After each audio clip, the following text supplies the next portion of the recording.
Okay, we're back here with our third and final guest on our special Michigan episode. What's wrong with Michigan? Will Michigan go red again? And I have with me, again, almost another lifelong friend, practically. Since I was a teenager, I've known this individual. He is known throughout the state of Michigan as I would call him our premier political activist. And certainly when it comes to campaigns and trying to get the right people elected, you would turn to Sam Riddle. Sam Riddle, from another Flint, Michigan, raised and grew up there. And I know Sam because I decided to run for public office when I was 18. And he helped me with my campaigns, and especially when the Republicans in town decided they wanted to recall me. Sam Riddle came to the rescue, and I beat back all of them and won the recall election. That's my personal experience with him politically, but I also know him as a human being. I know him as a dad to 5 incredible sons I've known them since I changed their diapers. One of them has actually worked on a couple of my films. But Sam is also currently, he's the political director of Al Sharpton's National Action Network in Michigan. He's also a well-known radio host on the big radio station in Detroit, 9:10 a.m. So his show is called Riddle at Random, 9 to 11 on Superstation 9:10 a.m. There in Detroit, WFDF. Sam is also a Vietnam-era veteran, but he dropped out of high school to enlist. He eventually got his GED, which I know you're extremely proud of. Absolutely. The fact that you are and kids who are listening at home, stay in school. But Sam then went to college. He came back, got out of the Army, and became a student activist organizer, first in his undergraduate degree at Michigan State, and then his law degree that he got in Ann Arbor from the University of Michigan. Sam was well known at the time. He organized this huge protest. He shut down a Big Ten basketball game to protest racism. This is all back in the, I would say, late 60s, early 70s. Early 70s, right. Late 60s, early 70s, yeah. Yes. Led anti-war demonstrations on these campuses, co-founded the Black Student Aid Program at Michigan State that enabled Black students to survive and thrive in an otherwise white academic environment. And then got his BA from Michigan State, from James Madison College there. Basil was telling me, I never knew what your major was. He said it was a major in ethnic and religious intergroup relations. I've never seen the word religious attached to you, but praise the Lord. Praise the Lord. That's impressive. And as I said, you went on to Ann Arbor to the University of Michigan, where you got your law degree. That's correct. Yours now. But you are, for me, an early mentor, me as an 18 and 19-year-old. And what I learned about politics, about running for office, about how to organize, especially if your voice is in the minority, so that your voice is heard. Sam, it was the lessons I learned from you.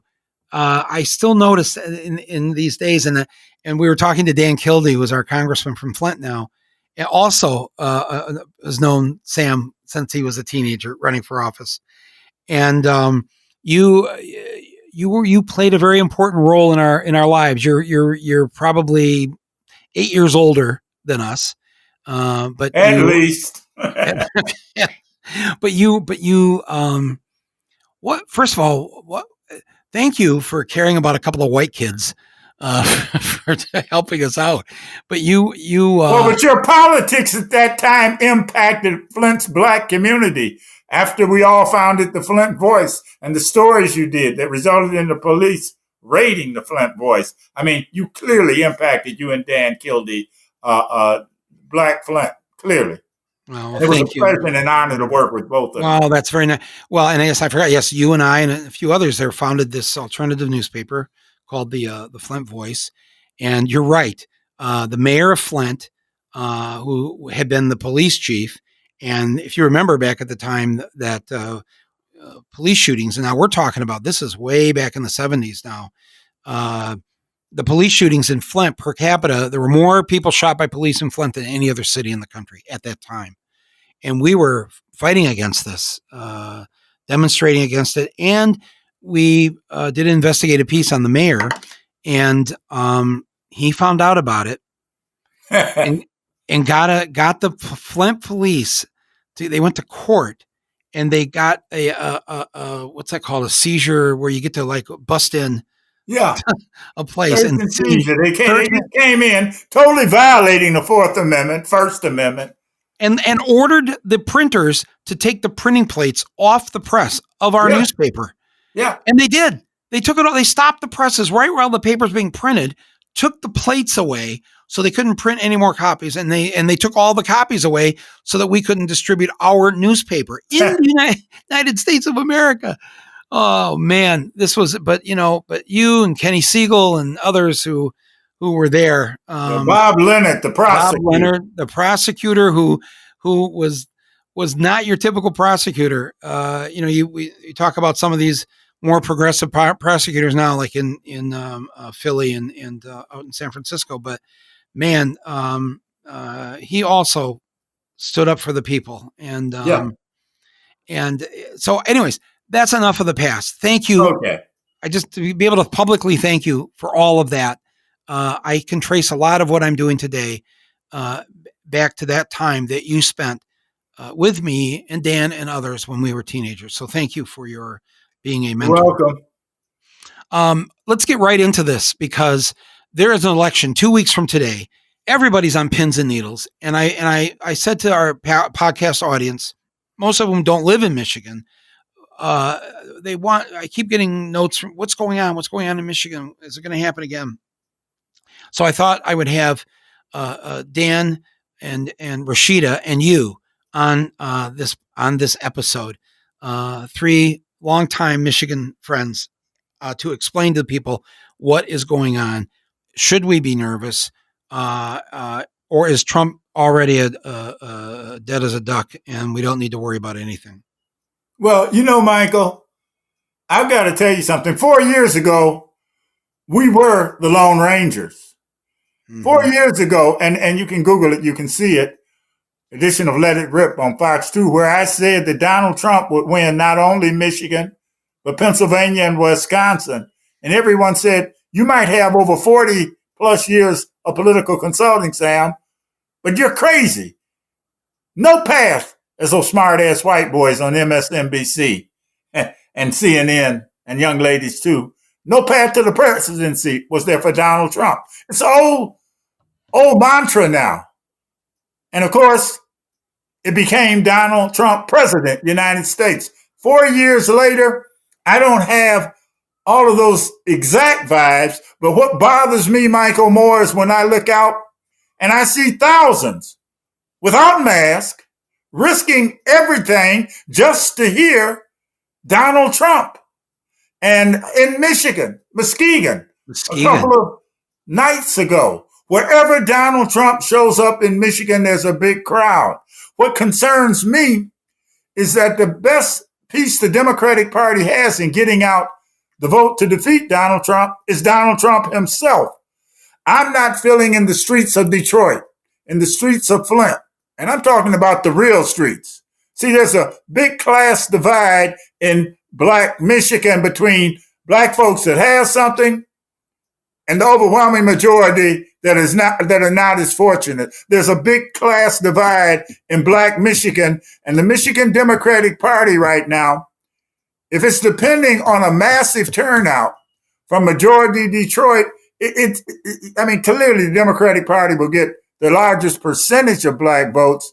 But I tell you, 90% of 100 is not the same as 90% of 150. I'm still worried about the turnout. Yes, Donald Trump should go down this year. Yes, Donald Trump should win Michigan, but there is an enthusiasm gap.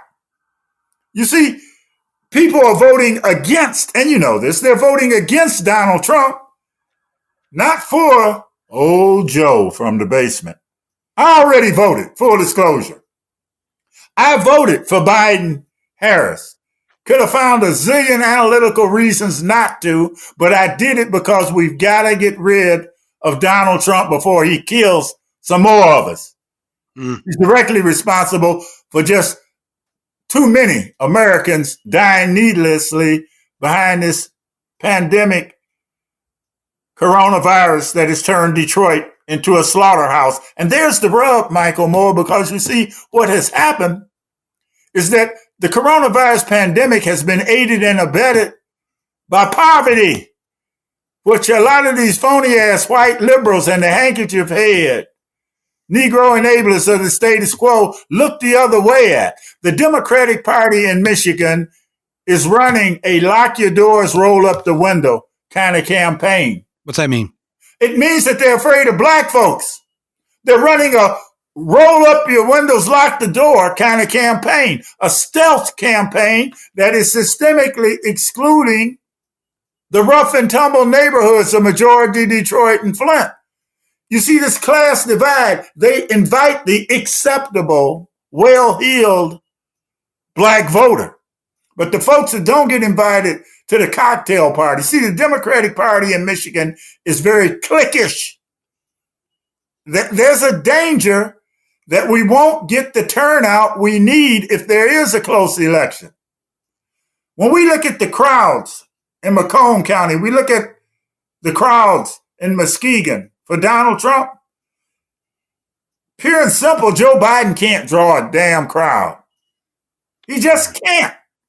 And he certainly couldn't draw a crowd of majority Detroit or the north end of Flint, deep east and west sides of Detroit, north end of Flint.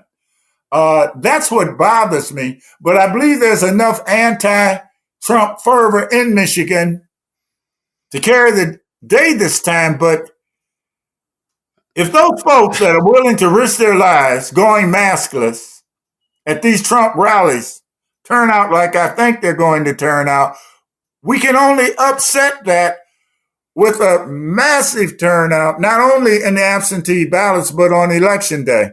I think they're going to outvote us on election day.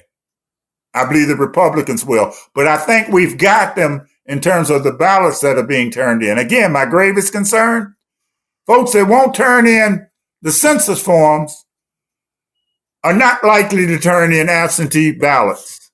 I think that there's more of a problem, and it's going to be a lot closer than it should be in Michigan. But I believe the anti-Trump fervor should carry the day for the Democratic Party. Okay, here's what I'm worried about with that we're depending on hate of Trump, hating Trump, as opposed to loving Biden. Now, we were taught that love conquers hate. Love is hopefully a stronger emotion, especially when it comes to something like your country, than hate. And you're right.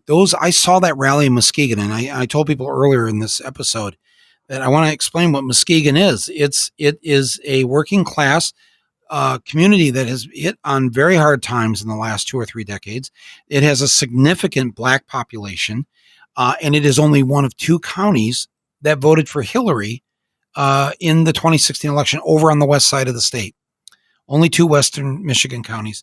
Muskegon was one of them. He goes there, has a rally. Thousands show up on Saturday. And you're right, they're willing to risk their lives.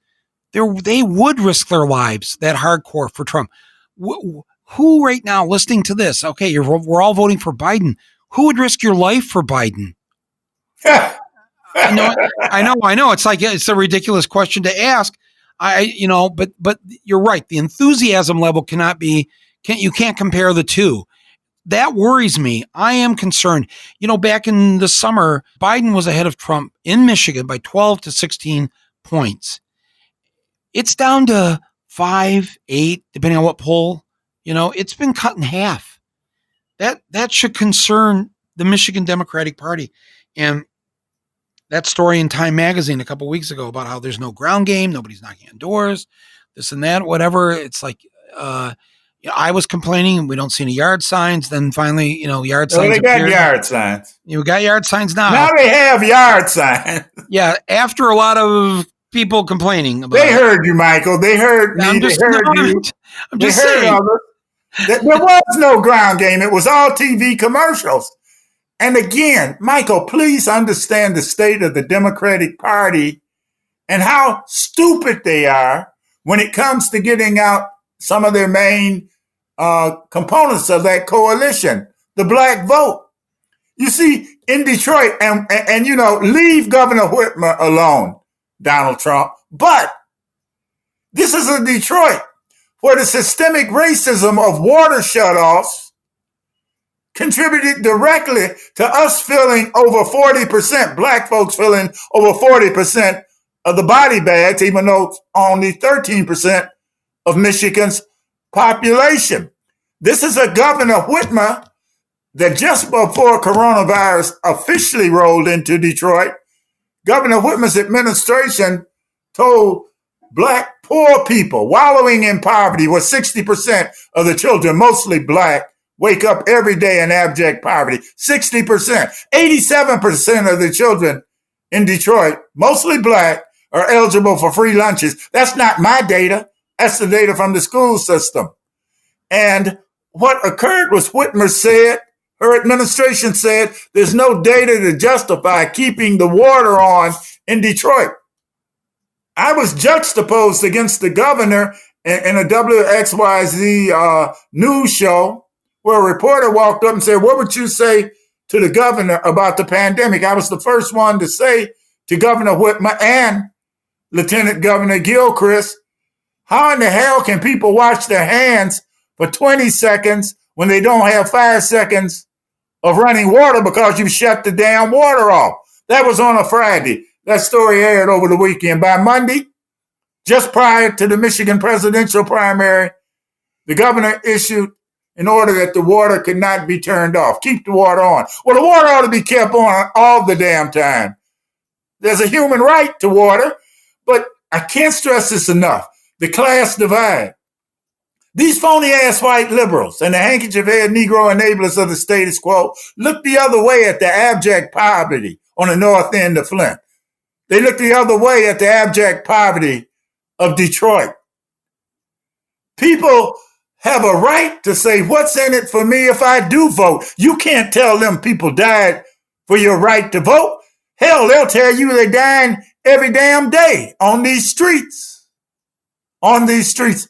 And we all suffer from a form of trauma behind what happened 4 years ago when Trump won. We don't believe the damn polls. There's no thinking person that believes these polls. We've been traumatized. We've been traumatized by the Electoral College victory of Donald Trump 4 years ago. We're worried deep inside there's a gnawing doubt that it could happen again. I don't want that to happen. Right. I'm working every day during that radio show, talking to folks out here, trying to get them to vote.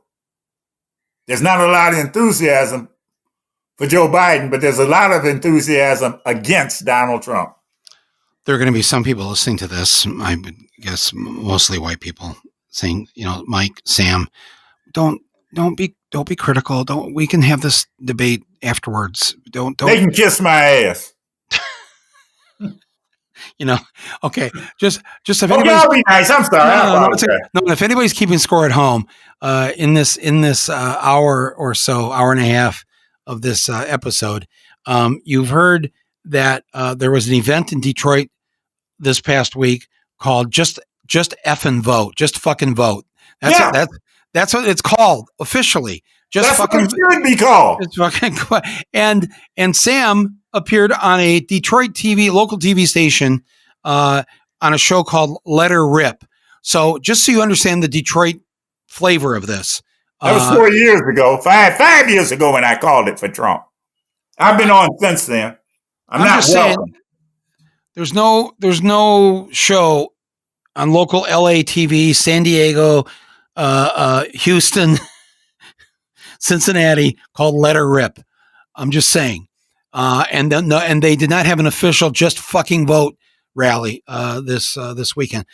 But okay, so Sam, yes, people, are concerned, And I thought about this before doing today's show because I told people at the beginning of this, and basically I'm quoting Cornel West, I will vote for Biden, but I will not lie for Biden. And our own integrity is directly tied to the integrity of our vote. And we will not participate any longer in sanctioned Democratic Party things that are not sticking up for the people, especially for the people who have it the hardest in our society. This is what's got to change. But I just want to ask you two things here. We have our United States Senator. He's in his first term.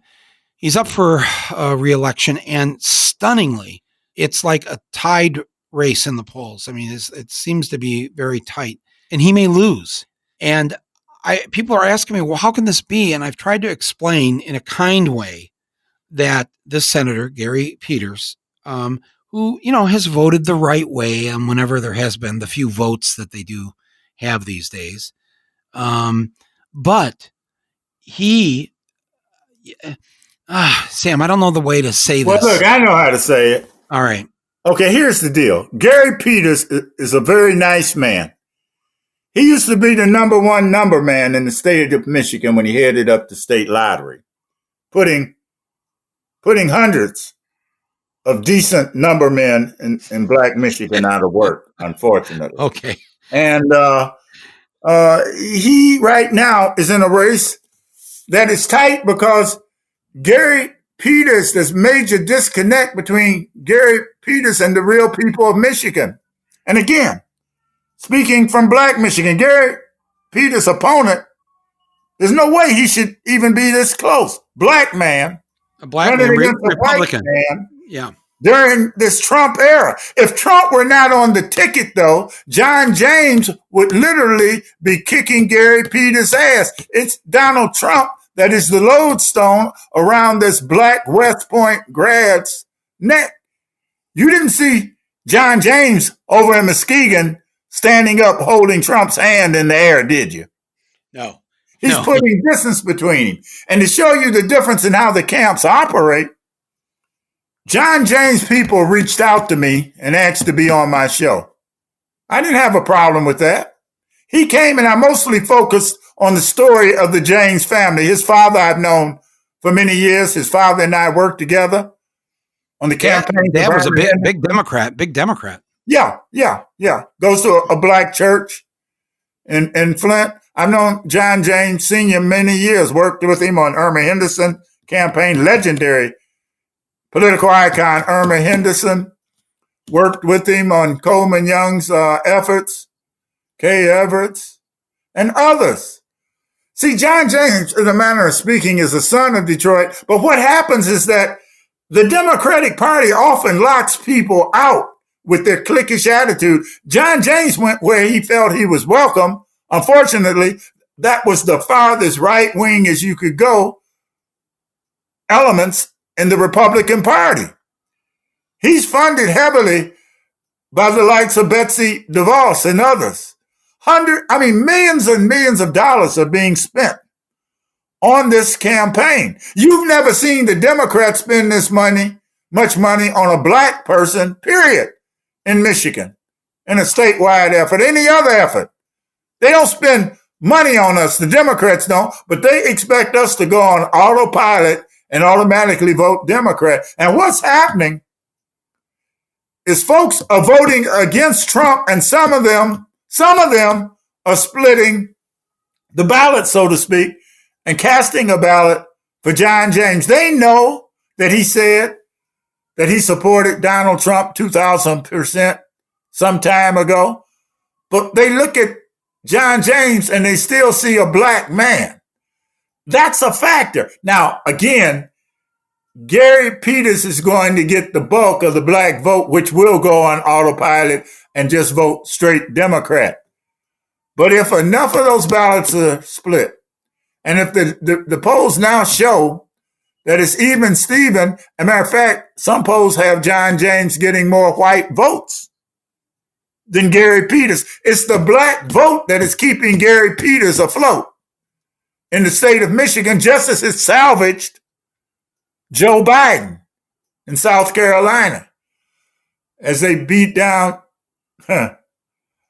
our guy, Bernie Sanders. Right. I interviewed Cornel West. I'm glad you quoted him. I had Danny Glover in the studio. But you know what Gary Peters folks told me, Michael Moore? They said, we'd like to know what you're going to ask. Hell, the Republican didn't ask that. John James should have been running from me. He didn't ask what the questions were going to be. But Gary Peters people asked my folks, what is Sam going to ask us? Damn it, show up. Did he show up? Did he show up? Fight for the vote. Did he show up? Hell no. Really? No. Wait a minute. This is like one of the biggest talk shows in Detroit. You offered him to come on, and he said no? Well, basically he hasn't showed up, and there's an open standing invitation to him. I'm not going to jack him up. Anyone that comes on there, I'll treat them with respect. And between me and you, I've had feel of some folks in the president's camp. I'm not rushing to that one. I've had none from Biden's camp. See, the Democrats are afraid of me, Michael Moore. They're afraid of you. Yeah. No, I know that in part because I asked Gary Peters to come on my podcast to so that his voice could be heard, and he turned me down. You know why? And I really was just stunned. It's hard. That's a damn shame. That's a damn shame. It's Republicans I can't get to talk to me, but the Democratic senator from the state of Michigan, who is right now possibly losing his election, won't come on. Now I hear, but okay, I didn't take it personally. I know that he's not. Well, I took it personally. Everything is personal. Not the brightest bulb on the tree, but nonetheless, he's our tree, he's our bulb, and we've got to get him. We've got to keep this Senate seat in order to flip the Senate. We should be working on trying to help out in Arizona and Colorado and North Carolina. The fact that we have to spend any energy in Michigan keeping this Senate seat, but here he is. I don't want to be critical, Sam. I just don't. Well, I'll be critical. I mean, I told you the Democratic Party is running a roll up the window, lock the door campaign, a stealth campaign. A stealth campaign is what the Democratic Party is running in Michigan. And some of us are supporting them because, as you said some years ago, we don't need to see any more Americans die. You said if Donald Trump is elected, he's going to kill a lot of us. Now, you might have meant war or something, but it turns out it's the total ineptitude, incompetence, and denial of what the coronavirus pandemic is. And black folks, we're the ones dying. We're the expendables. I have no choice but to support Biden and Harris. And Peters. Before we steal more of these damn body bags. Right. Gary Peters sits on the Senate. He's the ranking member, in fact. So he's the top Democrat on the Post Office Committee, the United States Senate. And we know the stories of postal workers who were trying to get the word to him months and months and months ago, who saw those post office boxes being lifted from the streets, who saw the post office equipment, the machinery being undone and tossed, and nothing happened. And finally, then when the postmaster general said, "Okay, we're going to stop doing it now." Well, yeah, you're going to stop doing it because you've already done it, And that our guy who's supposed to be the overseer of this, I don't know. Look, Sam, help me out. Okay, go try to be a 2-minute therapist here. Because he can't be defeated. Gary Peters must win. Well, if he's going to win, he's got a campaign like it. I mean, where have these people been, Michael, when the water was being shut off? To the poorest of the poor in Detroit. Where was Gary Peters? Where was Debbie Stabenow? Right now, the local politics of Detroit, Mike Duggan, overseer of the plantation Detroit, his son is running the thing. Running the Biden campaign in Michigan at the same time that Mike Duggan is cutting closed room deals with Amazon for the old state fairgrounds property. What's that about? What's that about? What it's about is total disregard of the interests and well-being of majority Detroit. You're saying the Michigan State Fairgrounds, which is I assume this publicly owned by us, the people of Michigan. Well, right now, that's going to go in Detroit. Yeah. And you're saying what? That they're cutting a deal with Amazon to sell it? The deal's already been cut. A front company, a Ross Perot company, will be making the purchase of the land. They'll be turning it over, the property, to Amazon. And the mayor is touting X number of jobs for Detroiters, but there's nothing in writing, no comprehensive community benefits agreement. We were out there demonstrating the other day, the same day that Joe Biden rolled into the same site and did a drive-in rally after we had left. We were demonstrating earlier in the day, and Joe had a rally there a few hours later. Amazon. Oh, where the hell is AOC when we need her? Now, I will say to her credit, Congresswoman Rashida Tlaib is standing strong on the issue, but Congresswoman Rashida Tlaib is on the outside looking in terms of how the Biden campaign is being run in Michigan. What do you mean by that? They don't want any photo ops of Biden and anyone that's in the squad. Mm-hmm. You can't have a Democratic Party like that. You either stand for something or you don't. Mm-hmm. Like I said, the votes coming out of Michigan for Joe Biden are against Donald Trump. Donald Trump is the best get out the vote tool that the Democratic Party has in Michigan. Michael, I'd like to give you a better report. I've served as a delegate to the Democratic Convention before. I am a registered Democrat. Hell, 92. Jerry Brown, you worked with us. We set up a panel, me, you, Tom Hayden, mm-hmm. Paul right. Wellstone, killed in the crash. He was on that panel. Yeah. Josie Heath, Hightower out of Texas. Yeah. Right. Yeah.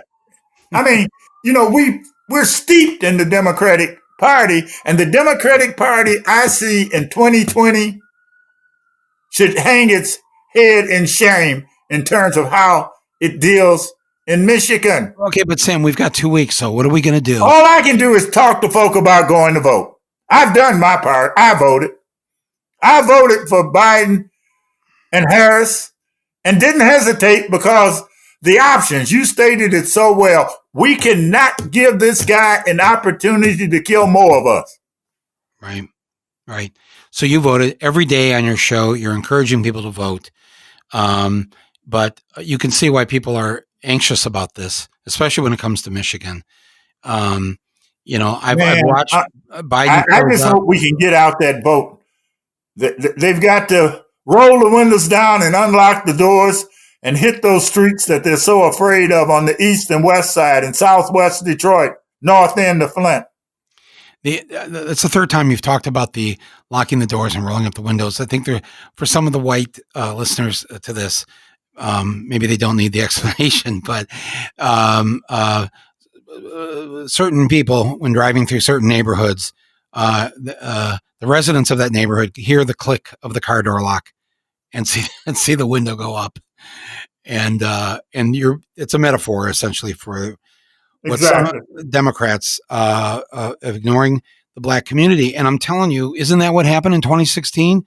It wasn't. Yeah. I mean, Hillary rolls into Detroit to Eastern Market, has a black minister, head of the NAACP, Wendell Anthony. He's out now. He gives the equivalent of a sermon prayer. Hillary's in Eastern Market. She's in America's blackest and poorest city and doesn't campaign there. I mean, these folks in the Democratic Party in 2020 are adrift from the realities of the street, and the streets know what time it is.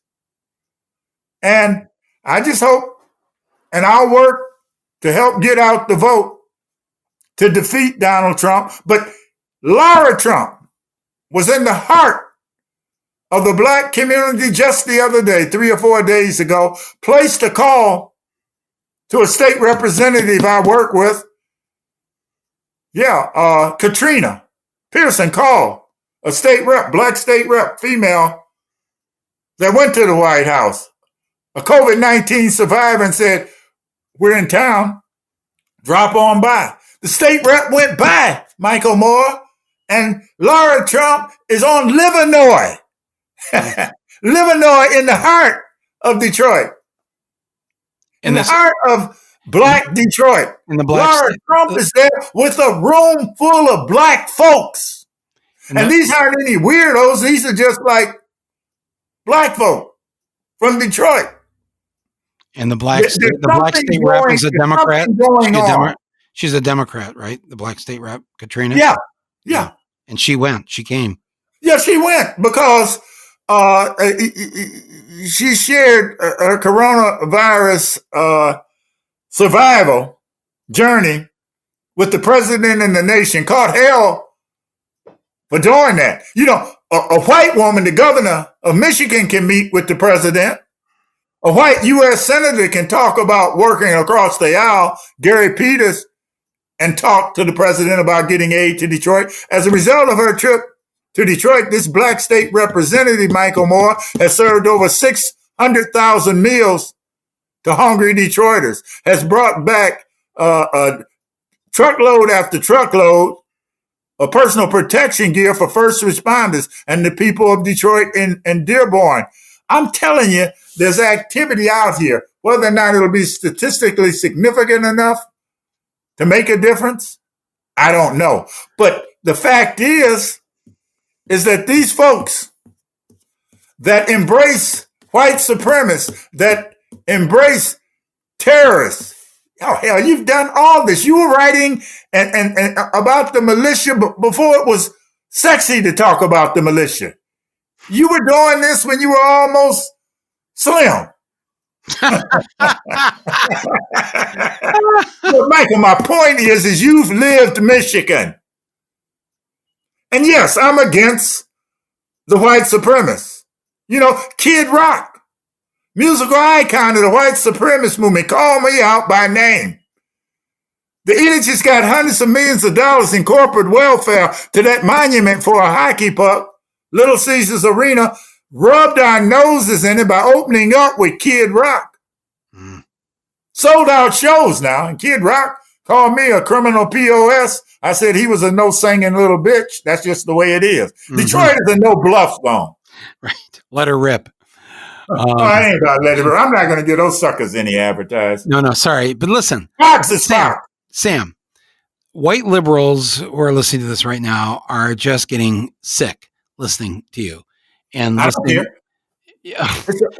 But you know, I know, but the podcast is going to end, and that's okay. It doesn't have to end on a happy, hopeful note.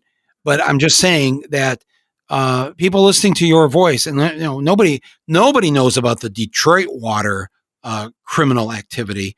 Everybody knows Flint now, but very little has been said. What you've just pointed out on this episode about the turning off of people's water, thousands, tens of thousands of people.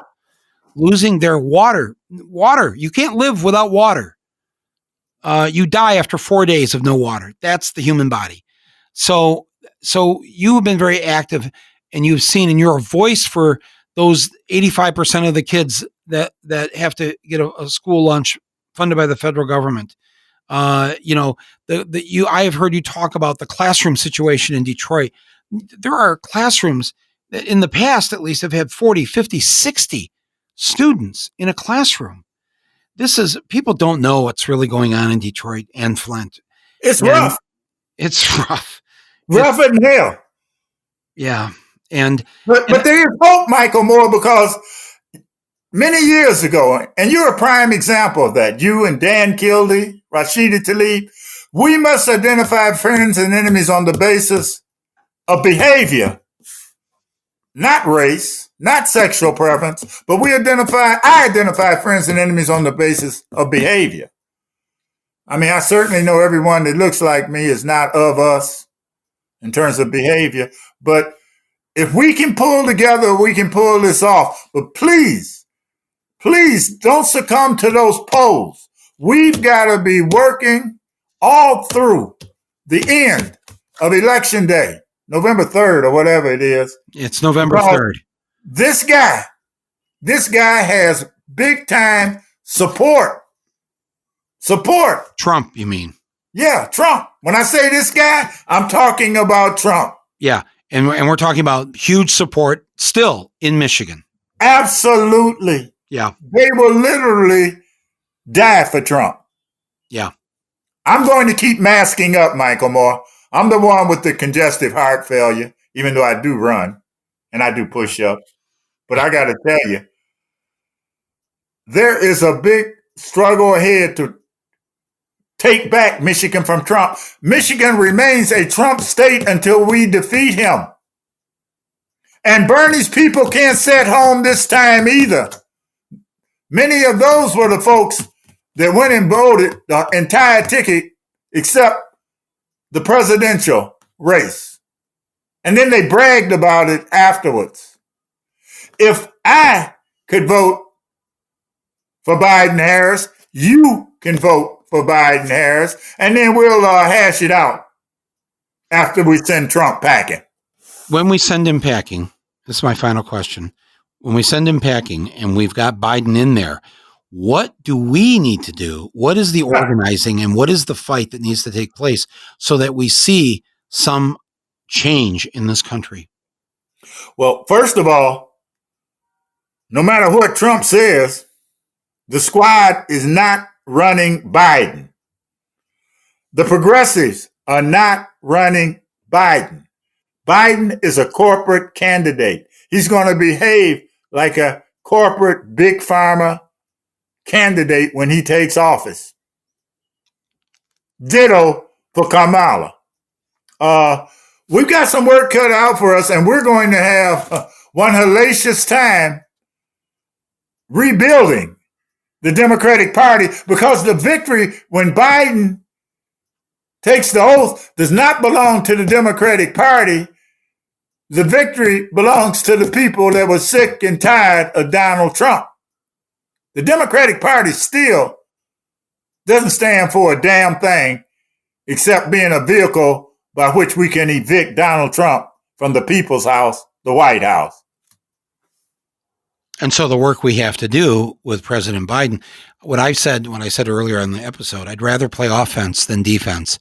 With Biden in there, we can fight these fights and win some of them. With Trump in there, we're not winning anything. Not winning, and more of us will die. We'll just keep dying. Yes. And I'm not ready for that. I ran by every one of the big poster photographs on Belle Isle. I was doing a 10-mile run, jogging. I didn't even know they were up. They put up these big poster placards to honor those that have lost their lives to coronavirus, to this pandemic that turned Detroit into a slaughterhouse. And they lined Belle Isle. Oh, my God. How many photos? And I ran by each and every one of them, and there were only a portion of the thousands. Of the thousands that have died in Detroit. Now, they give us a paltry number. They don't have the real data on the number of us that have died in Detroit, in Flint. But I do know that Black folks have been more than 40% of those that have died in Michigan, maybe over half. And very few could dispute what I say, because they haven't even counted the elders, the seniors that died in unlicensed nursing homes, let alone the nursing home. See, they only declared this emergency and all that after the presidential primary for all practical purposes, so that Joe could achieve a political victory in Michigan. There's so much that wasn't right about this whole process, Michael Moore. But look, I hope I've helped you a little bit here, helped us. Yes, no. Yes, the Michael Moores and the Sam Riddles, the Dan Kildys, the Rashida Tlaibs can team up. And we got to team up and deal with reshaping the Democratic Party, redefining it. If we don't do that, America will just continue this backward slide. Yeah. And that's being kind. Yeah. Well, Sam, I hear everything you've said. I think everybody listening has heard it, and we have our work cut out for us. There's no doubt about that. Yeah, and it starts with you listening, voting. Yes, of course. Just vote. Damn it. Just fucking vote. As a matter of fact, I am so kind, so much more gentle, Michael Moore, than you. That, I assure you, is not true. But okay. Sam, this has been great having you on. A lifelong friend, a lifelong voice for the voiceless in the state of Michigan. Thank you for everything that you've done.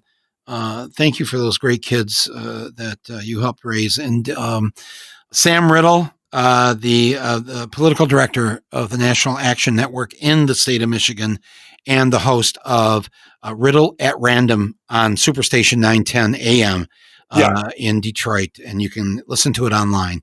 Thank you. Michael. Yes. And a senior fellow with the Pulse Institute, the premier anti-poverty think tank based in Detroit. That's the Pulse correct. Institute. I'm a senior fellow.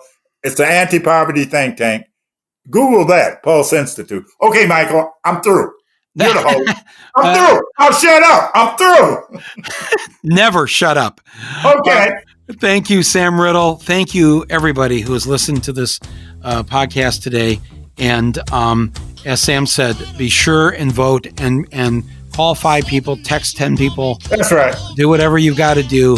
Let's get this vote out. Let's get rid of Donald J. Trump.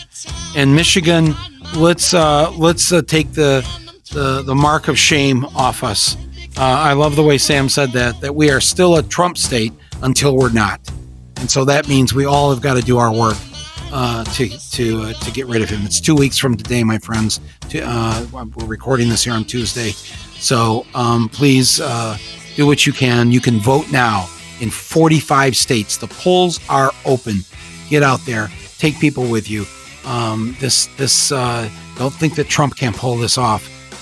When I say he's an evil genius, most of you are just thinking about the evil part. I think about the genius part. That's what worries me. So get out there, do what you can.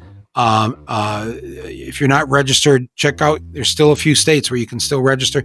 And in fact, a number of states now are allowing same-day registration. So you can go to iwillvote.com, iwillvote.com, and they will tell you, just type in your state and they'll tell you exactly what the rules are. And you can know everything by then. So thank you to my guests, Congressman Dan Kildee, Congresswoman Rashida Tlaib, and political activist and consultant extraordinaire, Sam Riddle, for being part of this special episode today. We all grew up in Michigan, and we care deeply about what's happened to our fellow citizens by the tens of thousands, by the hundreds of thousands, even by the millions in our state, the suffering that has taken place over these past decades. We've been witness to it. We've each in our own way have done what we could do to try and stop the madness. We have now a job in front of us in these 2 weeks, and that's to remove the madness that sits at 1600 Pennsylvania Avenue. You already knew that. You know what we have to do. Thank you for listening today to Rumble with Michael Moore. I'm Michael Moore. Be well.